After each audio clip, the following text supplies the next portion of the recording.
name of the Father, the Son, and the Holy Spirit. Amen. Direct, O Lord, all our actions by thy holy inspirations, and carry them on by thy gracious assistance, so that every prayer and work of ours may begin from thee, and by thee be happening through Christ our Lord. Amen. Mary Immaculate, pray for us. In the name of the Father, Son, and Holy Spirit. Amen.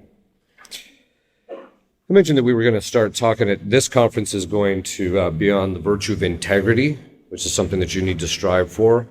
We actually need to know what that actually is. And it's also the thing that you can start working on in two ways. One is obtaining it yourself, but the other thing is watching for it in other people.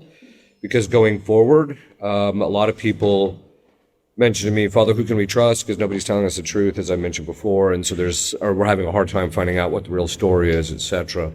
So we want to talk what integrity actually is. One of the things the phenomenon that I've noticed is when I grew up, if someone lied to you, that was it. You didn't trust them again.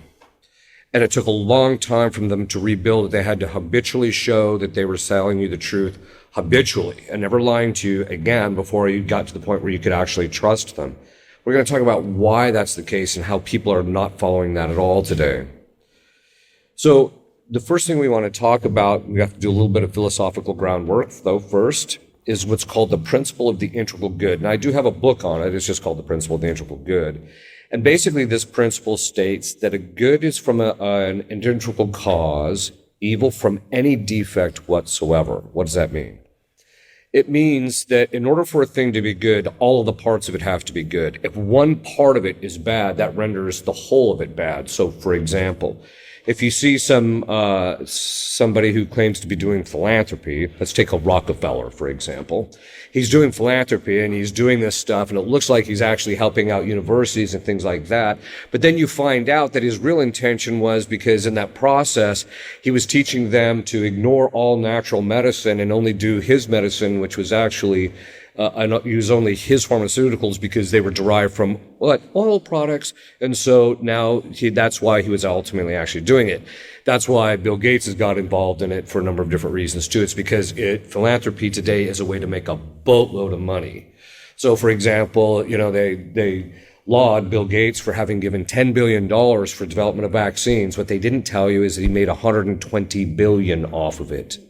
So the point being is that the intention, the fact that their intentions are bad renders what they're doing bad, right? And it's the same thing with us. So anytime, and this is something that's been in the entire tradition of the church, in the moral theology, that in a moral action, there's three parts. The object, that is what you're doing, that is physically what you're doing, and then the second one is your intention, and then the third is the circumstances around it. And if all three of those are not good, then what you're doing is sinful, right? Now, that's in the area of morality. The principle of the integral good also obtains actually in everything. So, for example, if you have somebody who's, their eyes look fine and everything, and they have proportion and symmetry in their face and that thing, except, part of their nose is missing, then that one lack in there does not render them beautiful, right? So, and this is something that, because they have to have all the parts in order to make it look beautiful. So this is something that's a single defect, something that's lacking that should or ought to be there, renders the thing bad. That's actually how we know something is ultimately bad. So that's the principle of the integral good. The principle of integrity states that a single violation of a principle, moral precept, or truth renders the person untrustworthy in relation to the principle, moral precept, or the truth. Let me repeat that again. So this is the principle of integrity. It's a principle, which means that it's self-evident. Once you listen to it, you're like, yeah, that's true. If the person doesn't do this thing, well, then you can't trust them, right? A single violation of a principle, here we're talking about moral principle, but it can also be an intellectual principle. A single violation of a principle, moral precept, or the truth renders the person untrustworthy in relation to the principle, moral precept, or the truth, that is, that particular area. So this is a very key, because basically it means that if you lie once, well, then in the end, people can't trust you. Right? This is one of the reasons why, or if they catch you doing something like stealing, well, then they can't trust you with those things. This principle of integrity is why, for example, you don't allow men who are homosexual who have been caught grooming young men, you don't put them in charge of the Boy Scouts, which, by the way, certain bishops in France did at one point, right? So this is the point being is that because they've violated a particular precept or a moral principle in relationship to these things, you can't trust them in relationship to that thing, at least. All of this revolves around what's called the principle of evidence. And this is one of the principles that is being systematically ignored. To put a plug in for it, I told Keith I would plug it, so I'm going to plug it not just now, but later. There's a series of DVDs called Foundations Restored, and in there we talk about evolution and the problems with evolution, both philosophically, theologically, and scientifically. But one of the things that you tend to see in the science side of it, and you're not just seeing it in relationship to evolution, but you see it in almost every area of science now, is a violation of what's called the principle of evidence. The principle of evidence states that the objective evidence, so it doesn't matter what you feel, the objective evidence of being is the criterion of the truth of assent and the motive for certain assent. What does that mean? It means that the foundation for making a judgment that something is true is based upon reality.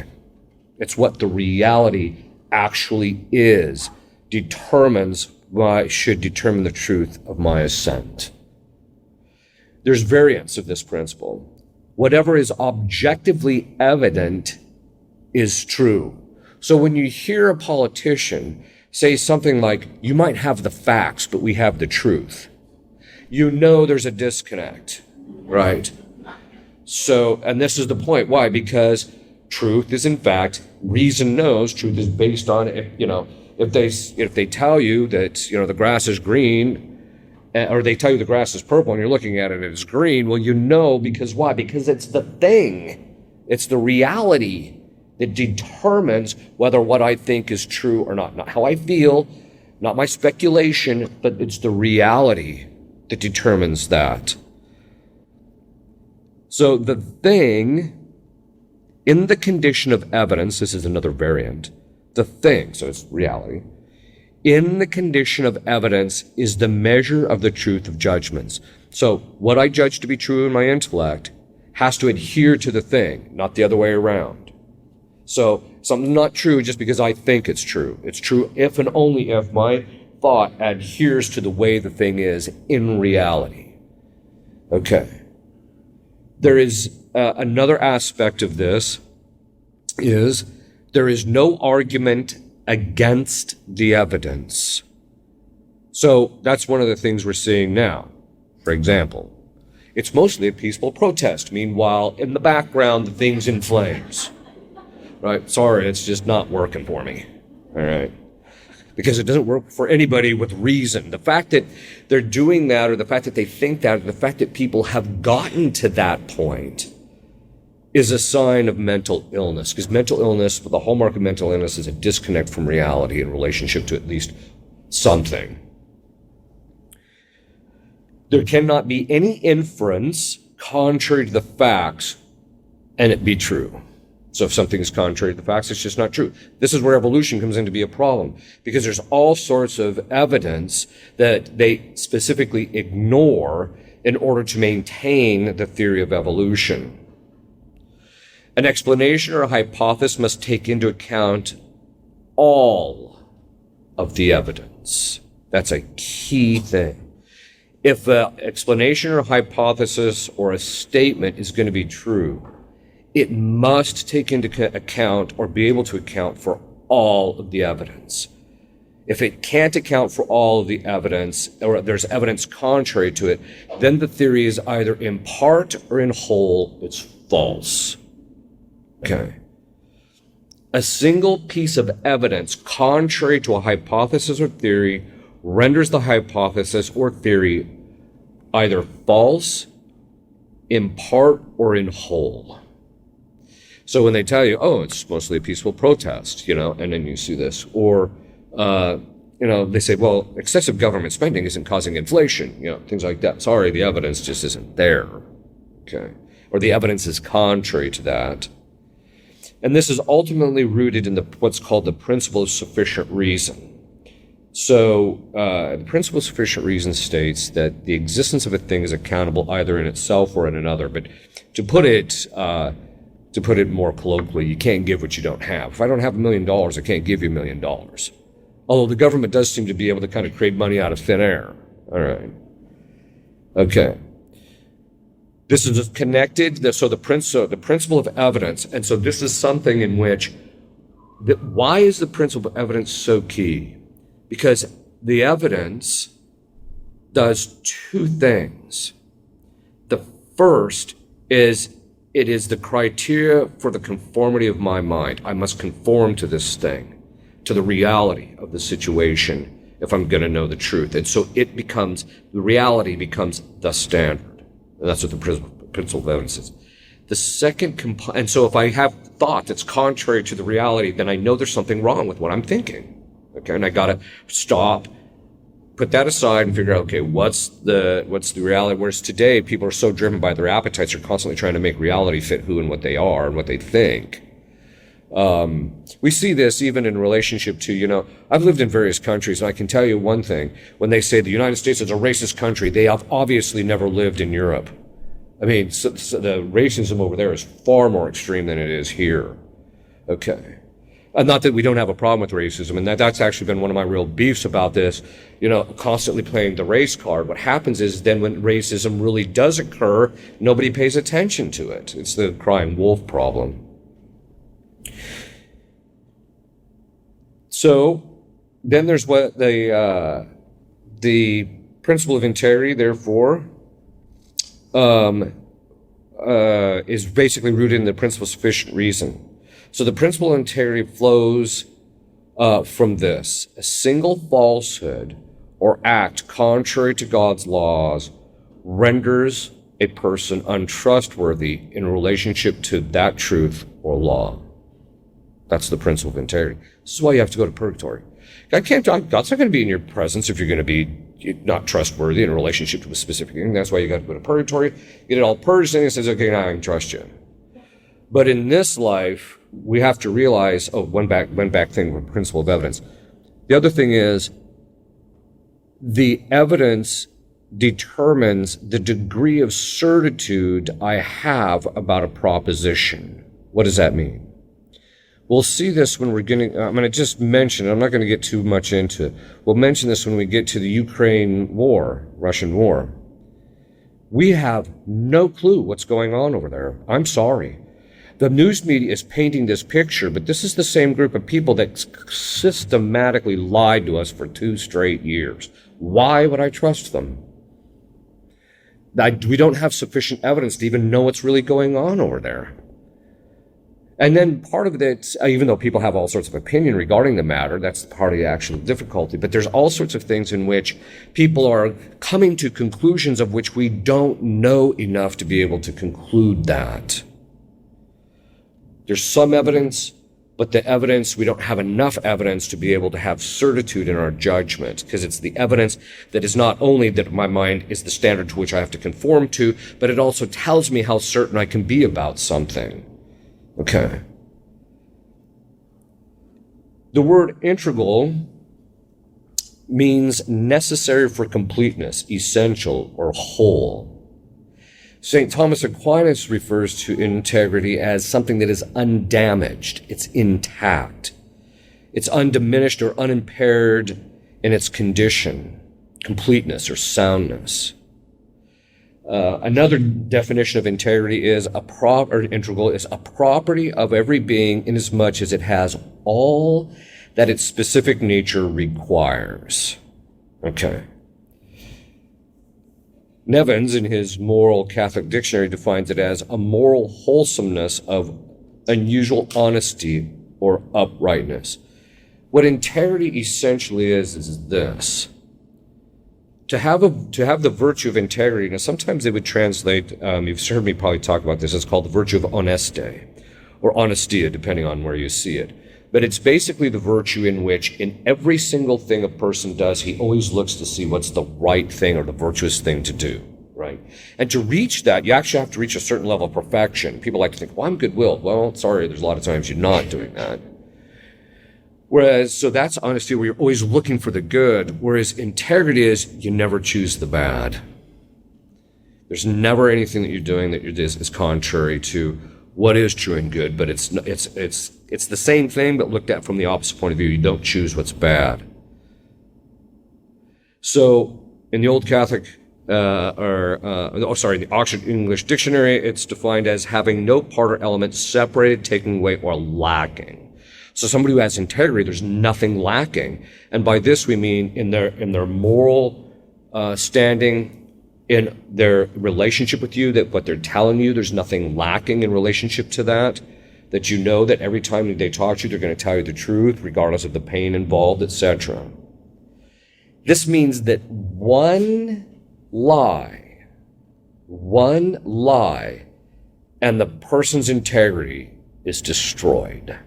That's what it means. One lie destroys the person's integrity. When I was a kid, if someone lied to you, that was it. He had lost his integrity. You didn't trust him, as I mentioned, and it took time for them. Because the reason is because if he's lied to you once, you can never be certain because of the principle of evidence. Principle of evidence is, this guy's a liar. And that being the case, I don't know if he's going to tell me the truth going forward. Unless I habitually see it, then I say, okay, I can start to see he's changed or he's not going to do it again. One violation of the moral law results in the loss of integrity. It's kind of funny. St. Philip Neri, what he would do is every morning when he would get up, first thing he would do is kneel at the end of his bed and say, "Be wary of Philip, O Lord, for he is about to betray you." Recognizing internally his own lack of integrity, because as human beings, because of original sin and actual sin, we don't have perfect integrity. Saints were very sensitive to the fact that their integrity was not there as long as they were in this life. It's only in the next life that we have absolute perfect integrity, except unless you're Our Lady, right? But this tells us that in relationship to news sources or the government or even people in the church, even me, there has to be a recognition of the principle of evidence, that you can only have certitude about what the person is saying to the degree that the thing will admit of certitude. This becomes very important because what's happening is, and this is why I said we're going to start talking about how you deal with what we're dealing with in the church and in the world, and how evil it is. The first thing you have to do is realize that I can't be looking to sources of information that are unreliable, and I have to realize that even when I do hear this stuff, there's only a certain amount I can actually know. That will keep, you're going to moderate your judgment based upon how much you're going to judge whether something is or is not the case based on what the evidence is, no more and no less. This avoids people getting sucked into conspiracy theory. So when I've heard people, when someone says, "Hey, have you heard of this thing named Q?" So I look at it and I'm like, that was it, right? It literally took me just a little bit of analyzing it to realize, no, it's telling me what I want to hear, not what reality is, right? And so, and part of it is because it never said anything that, in the end, everything it predicted, nothing came true, at least that I saw. The point being is that the principle of integrity keeps our appetites moderated so that we don't go to excess or even defect in our judgment. St. Thomas says, truth lies in a mean between excess and defect, that we judge the thing neither greater than it is nor less than it is, but as it is. And if we don't keep this principle of evidence in mind and follow it brutally in a principled way, and if we don't keep our appetites in check, what's going to happen is we're going to get sucked into excesses in judging about how bad things are, or depending on our attachments, that we don't think that we just don't want to admit that things are as bad as that we'd like to think they are, right? It's one of the reasons why, I told people when Our Lady said that if Russia isn't converted, many nations would fall into ruin. Why did we ever get the idea that the United States wouldn't be one of them? There's no guarantee of that. In fact, we're seeing that right now. So, trust, what is trust? And we're talking about integrity. Trust, according to the Dictionary of Scholastic Philosophy, which is a great dictionary, by the way, defines it as hope. Hope is that you actually foresee in the future that it's likely to be the case. Hope based on the word of one who has promised his help. That's what trust is. The Oxford English Dictionary defines it as confidence in or reliance on some quality or attribute of a person or thing, or the truth of a statement. Trust deals with the future of what is likely to occur. So the reason we trust somebody is because, in the future, they're likely to do right by us. It's part of the virtue of foresight.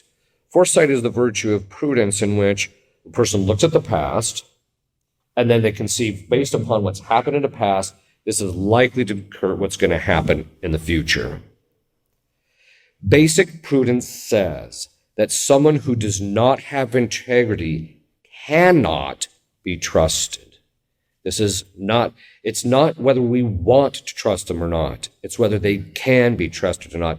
And the reason we can't trust them is because of their past, upon which foresight is based. The reason we know that this person is likely to do the right thing is because they behaved properly in the past. And if they haven't behaved properly in the past, then we have to stand back and say, okay, I can't trust you, right? If they make a change of life, then you can give them a little bit of trust, but it still has to be measured based on the principle of evidence. Well, we've still got this evidence in the past. Eventually, when the person gets so habitually, then we know that the past has no longer of an impact, and then it can be ignored, and you can just focus on what their habits have shown. That's how you build trust, is by doing the right thing by people on a habitual basis. So the person can't be trusted based upon foresight because they're not likely to do the right thing in the future. Again, this is why in the past a man's word, his word, was more binding than a contract. Because in the past, people fully understood this. You lied once, you're not trustworthy, period. And so as a result of that, if you lied once or you didn't have a proper interaction, you committed fraud in a business deal or something like that, boom, that was it. Men of integrity would not have anything to do with you. Men of prudence, basic prudence, would look at you and say, I'm not trusting that guy because of this. And so that meant, that's why a guy said, hey, I said, this is my word, this is why I'm going to do it. Your word is also a matter of justice. If you tell somebody I'm going to do this, then you have an obligation to do it, unless the circumstances under which you gave it have substantially changed. But other than that, you have an obligation to hold true to your word. Men are not true to their word. Can't even get them to follow a contract for that matter. Once his integrity was lost, no one would do business with him because he could not be trusted. Okay, so let's just take a look at the mainstream news media. Okay. Given the fact that in the last 2 years, they have been caught, and here I'm not talking about the stuff that we all know, but even the mainstream media isn't even talking about, but even the stuff just the mainstream news media is talking about, how they caught these other people in the mainstream news media from lying, just that itself means that the mainstream news media cannot be trusted. They act like, well, you should trust me. Look, just because you're full of yourself and you like yourself, it doesn't make you mean I should trust what you say. All right. And just because you happen to be the stooge that they put behind the camera with a microphone, okay, I know I'm the guy doing that now, but the fact is that just because you're the stooge standing there doesn't mean that all of a sudden that people should just trust you. That's just nonsense. You have to demonstrate that you're telling the truth over and over and over and over again, and one lie, and that's it, right?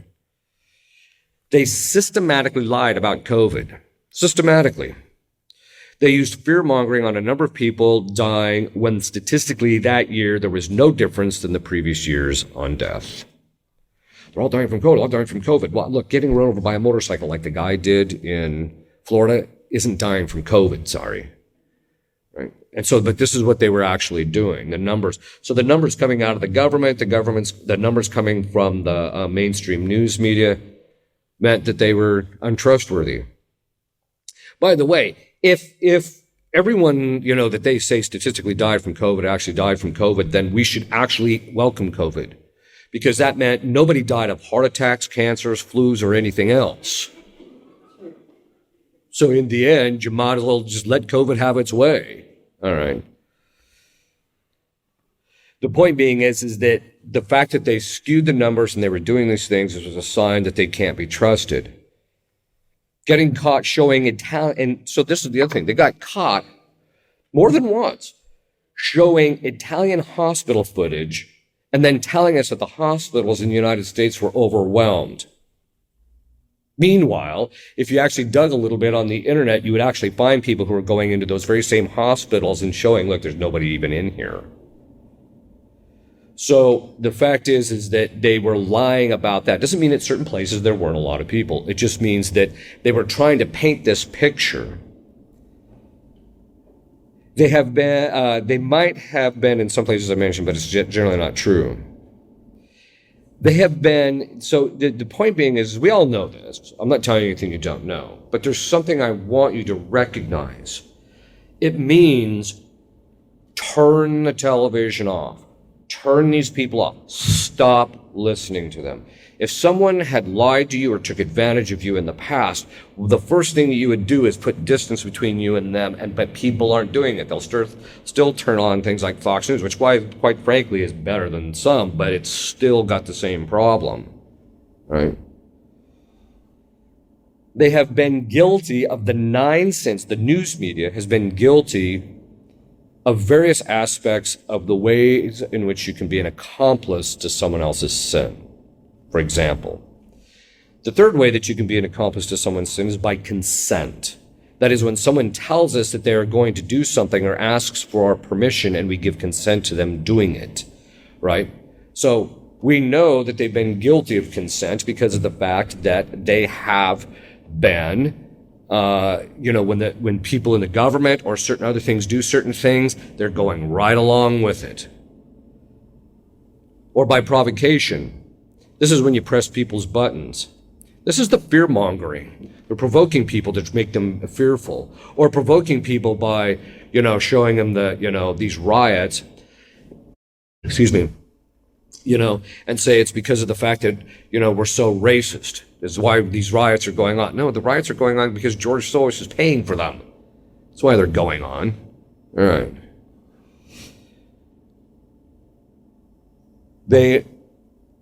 You can also be guilty by praise or flattery.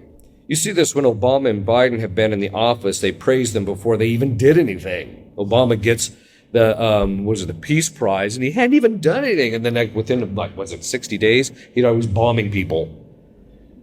You're just like, yeah. But then again, they harangued Trump before he even stepped into office. Like, okay, and this tells you something that, as an exorcist, one of the first things I always do is when I'm watching any kind of a case, I watch for patterns. And that's what we have to do in this case. You have to watch for pattern. What's their pattern? If the news media, who's constantly lying to us and constantly manipulating to us, and basically just looks like a propaganda arm of the government, and they're just constantly doing all this stuff, the minute every single news media outlet is saying the exact same thing, it automatically tells you there's something not quite right about that thing. That's what it tells you. Just based on the principle of evidence and based upon the just patterns of observation. They conceal the evil done. I got such a charge out of this. Fauci gets caught doing experimentation on the beagles, and they buried that. Or the even worse one, the experimentation of AIDS on orphans in New York. That one got buried, and nobody said a thing. I mean, this guy is literally a criminal, and they're just keeping that concealed. And this doesn't even include all the concealment of all the evil that's being done. The people that I talk to that actually work and live in Washington, D.C. say the level of corruption is so bad that if the people actually knew how bad it was, they would be hanging these people from the lampposts. And so, but the news media keeps it all quiet, and it's by agreement from what I've been reading. Or to take part in their sin, for example, by gossiping. Or by silence, voter fraud, keeping no, don't report that, make sure nobody gets that reported, etc. By defense of the ill done. So this is what we'll see. They'll lionize some guy who happens to be a drug addict and gets killed, and by the way, I'm sorry, and I'm not judging the circumstances in these particular cases, but the fact is that they'll sit there and talk about how this guy was a champion for civil rights, and you're like, the guy just got caught dying from being on, I think it was fentanyl or something, but he was on something, and by the way, the reason they were arresting him is because he was just trying to pass counterfeit currency, right? So you're just like, yeah. But but if you look at the news media, they're accomplice to all these various sins in that regard. What about the government? Well, on various levels and departments of government, there is obviously the fact that if they are absolutely convinced that there was virtually no voter fraud in the last election, then let them do a full-blown investigation to prove it. We should have nothing to hide. But they do, right? That's why I always tell people, dead people, you can't enter into a contract with dead people, but apparently they can vote. Okay. They'll even say, there was no evidence whatsoever of any voter fraud, and then you just look online and see people stuffing ballots into boxes, right? The refusal to address the voter fraud, the January 16th issue, and the fact that they've been holding people for an extended period of time without charging them, or delays in speedy trials. I can't trust you. Why would I trust you? Lying about the inflation rate. I always found it interesting. They say, inflation's only 3.5%. What they always factored out was things, anytime something would blow the thing up, they would remove it and say, it's still only this percentage. So they would remove food or gas from it to soften the blow or simply to cook the book so that it looks good. What about NASA getting caught adjusting the numbers regarding temperatures in order to support the global warming narrative? They got caught in blatant fraud. Within a month, they were still promoting that same thing from which their fraudulent numbers were the foundation for that. And why do they do that? Because people are dumb. They don't follow the principle of evidence, and they don't follow the principle of integrity. But at this stage, it's going to be a while before I trust anything coming out of NASA. I'll trust the numbers. You show me the number. Give me the numbers unchanged, because they got caught changing them. Don't change them. Just give them to me, and I'll take a look. Then you start doing that on a regular basis, then I know there's a certain kind of a transparency. This is one of the reasons why this lack of integrity is one of the reasons why people don't trust bishops, by and large. Doesn't mean that there aren't good bishops. It doesn't mean there aren't bishops that aren't trustworthy.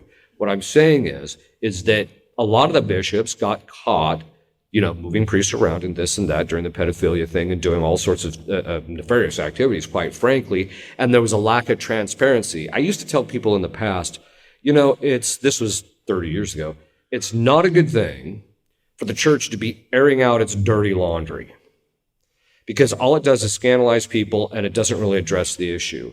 Well, now, because the complete loss of integrity of most of the members of the magisterium, it's so bad you have to have absolute transparency if people are going to trust you at all. That's where we're at. Based on these things, the government, the news media, and many members of the magisterium cannot be trusted because they have no integrity. Dealing with the bishops is a slightly different matter, though. We'll see that here in a minute. For this reason, they cannot be trusted going forward. But given the past of the government and the news media, they can't be trusted. This is why I say ultimately, we don't even know what's going on over in Russia. Maybe some people who are experts, who have lived there, who know what's going on and actually lived in the Ukraine and actually know the various dynamics, etc. But the fact that we are being told, which by the way, I am not a supporter of Putin because he's ex-KGB, etc. I am not a supporter of Russia, quite frankly, even though I do have sympathies and compassion for the Russian people and want to see them converted and realize that once they convert, they're going to be a dynamo. I mean, they're going to be having a huge impact on the world because we know it's going to happen. And we also know that Russia is going to be the instrument of our punishment. We know that from a variety of different things, just from what Our Lady said and the saints have said. But we are told that Russia is evil and Ukraine is good. Well, you guys just got done lying to me constantly. And then we got Klaus Schwab saying, oh, we're going to shut COVID down and then start a war. And then all of a sudden, the whole news media is behind Ukraine. And I'm just scratching my head. There's something a little off with all this. I can't trust what you're telling me. And then if they say, well, if you're not behind Ukraine, you're evil. First of all, I'm not behind anybody. I'm just trying to figure out what's actually going on. This is the same group of people, by the way, that locked us down for 2 years on the side of the government and lied to us habitually and gaslighted us like there was no tomorrow if we didn't get the jab. Why would I listen to you? Upon what basis should they be trusted is my question. Upon what basis should I trust you? At all. Regarding your reporting or the reaction to the war over here, based upon the fact that we depend on them to tell us what is going on over there, the principle of evidence must be observed. We do not know the evidence. We do not know the facts. We do not know what their reporting is accurate. We do not know what is being told to us and about even in the alternative media, whether it's accurate, even because it's contradictory. Even though I tend to think some of it you can read and get a better sense of what's going on over there in the alternative media. So we cannot even trust the videos. This is like they had this one video where they were saying, that the Russia had committed this genocide. They were panning over all these dead people, right? And then the next thing you know, some person pops up underneath from one of the body bags, and then they run over and have them cover it back over. You're like, you don't even know what you're looking at on a video anymore. The only thing that we do know is that this is really bad, right? Because of the prophecies telling us Russia is going to invade Europe. Blessed Elena Aurelio makes it very clear. And we also get a sense of this even in some of the predictions of Our Lady, but it becomes clear in relationship to Blessed Elena Aurelio, who said that Russia would invade Ukraine and go into Europe and basically get all the way through Europe. And actually, Italy would suffer the most because of its sins of impurity. So regardless of whether Russia is good, bad, or mixed in this situation, God has chosen it as the instrument of our punishment because Russia was not consecrated, and that's our fault. Which meant that God would have used it to our blessing, but now he's going to use it as an instrument of our purification and punishment. The fact that people keep listening to the news media and government knowing all this contrary evidence, the fact that they keep listening to them is contrary to reason. It's contrary to just basic reason. You can't trust these people. You can't trust what they say in any way whatsoever. And if they do present something, then you can look at it and say, well, maybe something is going on over there, and you can investigate in a variety of different ways. People sometimes ask me, how do you find out about all this stuff? I tell them, I read, not the news media. I read a variety of different sources. And it's an extensive requirement. To continue to listen to them is to live a lie itself or a contradiction, which can only result in mental instability. The reason you're emotionally getting all tore up is because you're acting contrary to reason. Reason says, stop listening to them because they're just lying to you. Doesn't mean that you don't have to kind of keep at a distance, figure out what they're up to, because we're all going to get punished because of what they're up to. In fact, psychologists are talking about the fact that people appear to be suffering from what's called Stockholm Syndrome. This is a condition in which hostages develop a psychological bond with their captors during captivity. It results from a rather specific set of circumstances In other words, there has to be this power imbalance contained in hostage-taking, kidnapping, or abusive relationship. The emotional bonds may be formed between captors and captives during an intimate time together. In other words, when you're constantly together with each other. That's the problem with the television. You're constantly, it's like they're in your head all the time, right? They're in your living room all the time. But these are generally considered irrational. These bonds are irrational in light of the danger or risk endured by the victims. They're abusing us, they're gaslighting us, and this, that, and the other thing, and yet at the same time, and you actually see this with obviously most people here wouldn't suffer from this, but you see this in the general population, where people are just like sitting on every single word that's said about this, that, or the other thing when they've just got done getting gaslighted by them. Then, of course, it is a real phenomenon. Whether it's applicable here is what could be legitimately debated, but it is a real phenomenon called mass formation psychosis. This is when a large part of a society focuses its attention to a leader or a series of events, and their attention focuses on one small point or issue. This is what Hitler did. This is when they first started looking at Hitler and started noticing these specific structures and patterns that were in place, and that's when they came up with the idea of mass formation psychosis. Psychosis is a disconnect from reality, where people just come, because they're so hooked into this leader or what's being told them, that they get disconnected from what's really going on. Followers can be hypnotized or be led anywhere, regardless of the data proven otherwise. This is one of the real problems that we're running up against. Even when you present clear evidence to the contrary, again, the principle of evidence. The evidence, as soon as a person sees it, they should realize, okay, what I'm thinking isn't accurate. Let's find out exactly what's going on. That's not where these people are at. Once people get disconnected from reality, it's appetite that takes over and determines what they believe. And so when you present them the opposite evidence, they won't believe a thing you're telling them. This is not true just in relationship to political matters. This is even true in relationship to the church. That, there's certain people that have drunk the modernist Kool-Aid, and you can present to them clear evidence to the contrary of what the church has always taught, and they still don't believe it. By listening to the news media, government, or unorthodox magisterial members who have been there for decades, telling us things contrary to the faith, or contrary to the truth, or contrary to reality, you have to stop listening to them. Just stop listening to them. Historically, first let me make this observation. In the old rite, before Bugniti got his paws on the thing, there was during Lent, and I think other times in the year, but there was during Lent, a collect that was said at Mass by all the priests for the Holy Father.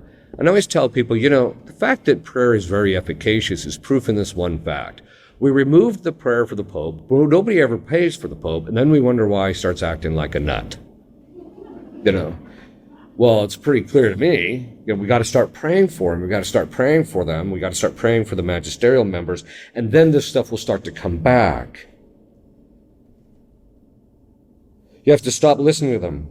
In the Middle Ages, so back to my point, so in the Middle Ages, most Catholics probably didn't even know the name of the Pope. Today we know whether he's sneezing or not. It's a little ridiculous. And so basically I tell people, look, stop listening to them and focus on being Catholic. Learn your faith, learn it well, study it, and live your Catholic faith. And if there is something that they say that you have to now give consent to because they've defined it infallibly or what have you, I guarantee you'll find out. You don't have to worry about it. The magisterium is obviously slightly different. When it comes to the government, I don't think it can be trusted at all. When it comes to the mainstream media, it cannot be trusted at all. And quite frankly, I think that everything they say has to be taken with a word of suspicion. Whereas when it comes to the magisterium, it's a slightly different matter because we're bound under them by obedience because of the divine positive law. So what do we do with this? Well, the moral of the story is, and this is why I actually wrote the book, The Binding Force of Tradition and Magisterial Authority, the remote rule of faith. A rule is something that you have to adhere to in order to know that what you're believing is true or not. So that's the rule. So when I believe this, I can measure it up against this rule, and then I know whether I'm actually believing what the church has always taught or not. Okay, so I talk about, but in there, the tradition was always considered the remote rule. The proximate rule is the magisterium, and the saints are very clear. If the magisterium or a particular magisterium member begins to fail, you have to go back to the remote rule, which is what the tradition is. That is what the church has always taught us. Now, we do this instinctively as Catholics. We just have to have a better formulation of exactly what the church teaches so that we can do that on a more habitual basis. And how do we know this? It's very simple. When we hear, for example, the German bishops saying that it's okay to have gay marriage or gay unions, or we hear them saying, well, we still think that priests, we can have women as priests, your Orthodox Catholic just like, yeah, whatever. They just tune it off. They know what they don't even pay any attention to it. They know that the guy is not right in that particular area. We just do this instinctively of Catholics. And what's the standard of our judgment? The fact that the church has told us, has always said that women can't be priests. And that's why John Paul actually argued in Ordinatio Sacerdotalis, he shows that the reason women can't be priests is because it's been the constant teaching of the church. And that makes it infallible on that level alone. He didn't have to define it. Okay. So the point being is that we do this instinctively of Catholics, but that means you have to really know your faith. One of the first ways you're going to combat what's going to come down the pike, and what we're dealing with right now, is the more you know your faith, the more you can just tune all this stuff out. When things are coming out of the Vatican that are just nutty and actually contrary to the faith, people say, it doesn't seem to bother you. I said, no. Why would it? I said, first of all, the mode in which they're promulgating this stuff isn't infallible. And then second of all, I know what the church has always taught in this particular area. So why would that bother me? In fact, what I did is, when I was a seminarian and then also as a young priest, if there was any area of theology which I felt uncomfortable because people were talking about it and it didn't seem right, I would go and do massive research in that area to get a clear understanding of exactly what the church had always taught, what the saints had always taught, so that when this issue came up, it was a non-issue for me, right? I must admit it was a bit selfish. I didn't do it for everybody else. I just did it because I wanted to be comfortable, all right? All right. But the point being is that you have to know your faith. It's the same thing. Unless you're going to really dive in and do the proper research and you have moderation of judgment, you follow the principle of evidence in researching those matters that pertain to politics and the general culture, you're better off just turning off the news media and just ignoring it and leading your Catholic life and only keep track of kind of what's going on generally. How did you climb out of this situation? No integrity. Well, first is we have to stop, as I mentioned, stop listening to them. You have to have integrity yourself. Look, by listening to these people, you're violating the virtue of foresight, which is a necessary integral part of prudence. And so by listening to them, you're being imprudent, which itself is a violation of the principle of integrity. So just stop listening to them. Or if you are going to listen to them, you better have an apparatus that you can sort through all their nonsense. Second, you have to recognize that it does not matter how much dopamine uptake you get from watching TV, videos, internet, or looking on your cell phone, that you must be grounded by doing a serious reading into solid sources. It's not just enough to get on the internet and find a 5-second answer to something. Part of the reason we know that is what's called electronic amnesia. When they first started measuring this about 25 years ago, that the time someone looked something up on the internet to the time, on the internet, or looked it up on some type of electronic device to the time they forgot it, was 22 seconds. 7 years ago, they did it again. It was down to 11 seconds. They did it 2 years ago. It's down to so 7 seconds. It's now down. No, sorry. It was down to 11 seconds. It's now down to 7 seconds. That's how quickly someone looks something up, looks up. 7 seconds later, they've forgotten what they just looked up. That's not how knowledge works. Knowledge works is it's a habit, intellectual habit. You've got to do a lot of reading of it. You've got to know it well. You've got to do a lot of reading. This is why I put out books. I do put out videos too. I sometimes wonder about that, but I put out videos And the point being is that it's all about pointing people in a direction, not me becoming the focus or whatever the case is, but them recognizing, okay, I need to read this thing or I need to take a look at this. So it doesn't matter how much addiction you have to this thing, you got to put this thing away. It's called media fasting. That's one of the first ways you're going to start dealing with getting some interior peace in relationship to all this garbage that's going on. Next, you have to be detached from knowing everything that is going on. You got to curb your curiosity.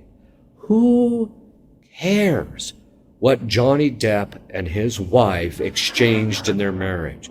Who cares? Right? It's just a colossal waste of everybody's time and energy. Frankly, people say, they can tell you everything that Johnny Depp, was whining about in relationship to his marriage with Heard, I think is her last name. I can't remember her first name, which is probably a good thing. But anyway, but it's so funny because someone asked me to take a look at something that she had said, and I'm like, well, it sounds to me like someone with borderline personality disorder. But anyway, I just left it alone. And, it's one of those things where we don't need to know all those things. Those things are useless. They don't perfect us. They're not the type of knowledge. 15 years from now, you probably wouldn't even care or remember any of that. So you have to be willing to do the media fasting so that you can focus. So there was a priest I know who, he did a lot of reading, and he was very solicitous. He tried to be very solicitous about fulfilling his duties of state and life, etc.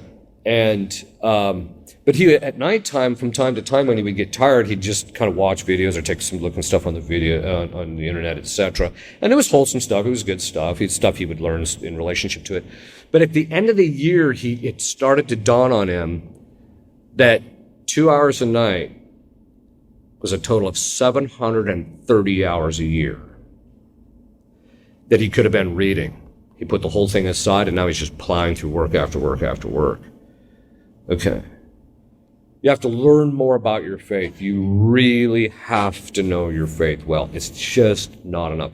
People say, well, where do I start, Father? Well, the first thing you can do is you can buy the book, The Catechism Explained by Spirago, and go through the whole thing. If you can get through that and actually understand it as a layman, your knowledge of the faith is going to be better than most priests, frankly. And then from there, you can start learning other areas.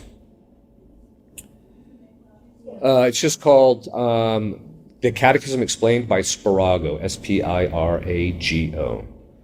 Although we should probably notify the guy, the publisher of that, because last time I did this, he had a supply problem. Okay. The traditional Catholic faith alone will guide you through all of this. No priest, not even me, no bishop is going to keep your sanity. It's your faith that's going to keep your sanity. It's that building up the faith, that building up of that intellectual habit, that intellectual virtue by which you judge the truth about what the church teaches is what's going to keep your focus through all of this nonsense. We also have to follow Scripture, obviously. Psalm 117, 8-9. It is good to confide in the Lord rather than have confidence in men. It is good to trust in the Lord rather than trust in princes. No politician will ever save us, ever.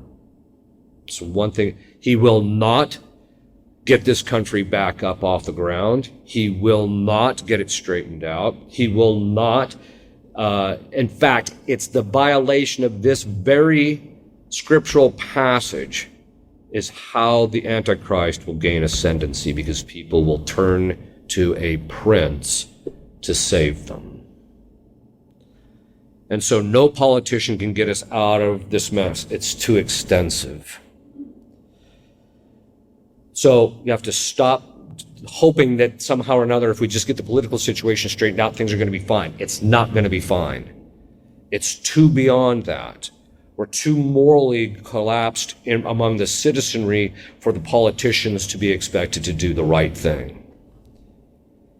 You have to depend on actual grace to enlighten your mind and strengthen your will regarding the world affairs of what's going on. As things get worse, I mean, they're already talking about food shortages and this and that. We all see it. It's so funny. You just see this train just barreling down the track, and then you tell people, I think it's going to run off the track, and then it runs off the track. Like, how did you know? Because it was on a track that didn't have any end, right? So it's not rocket science, right? You don't shut down the delivery of fertilizer. You don't shut down the plants that are doing this by burning them and having planes run into them, which I'm sure you've been watching that. You don't do all these things to hammer the supply chain issue and then not have a supply chain issue. I mean, it's just the nature of the beast.